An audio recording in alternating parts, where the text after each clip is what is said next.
Oh, le sucre, oh, c'est si bon, mais ces petits carrés blancs, d'où viennent-ils? Eh bien de l'usine Pardi, dans laquelle des tonnes de betteraves sucrières se transforment en sucre blanc comme par magie. La sucrerie d'Artenay existe depuis presque 50 ans, se situe dans la Beauce, est entourée de betteraves sucrées et Gullimag est allé s'y lécher les babines.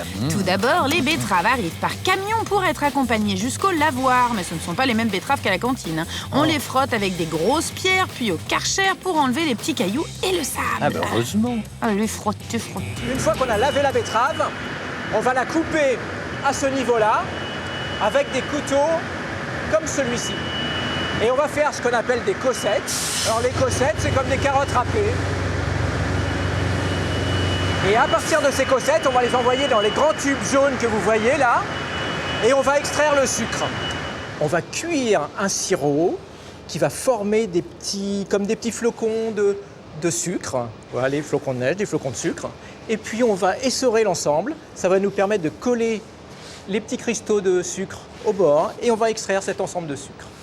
À partir des morceaux de sucre qui sont déjà formés, nous les alignons, vous voyez, dans les petits chemins là, à travers des bobines de papier. Progressivement, nous emballons les morceaux de sucre.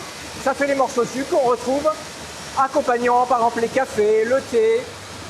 Et puis après, ça part dans les différents magasins. 10 000 tonnes de betteraves égale 1000 tonnes de sucre par jour. Et vous savez quoi? La France est le premier pays au monde producteur de sucre de betterave. C'est vrai qu'on n'a pas trop de cocotiers, d'érable, d'agave ou de canne à sucre, hein, Ah bah mais on oui. a la betterave. Vive la betterave. Et en Vive la plus, betterave. elle absorbe le CO2 des pollueurs.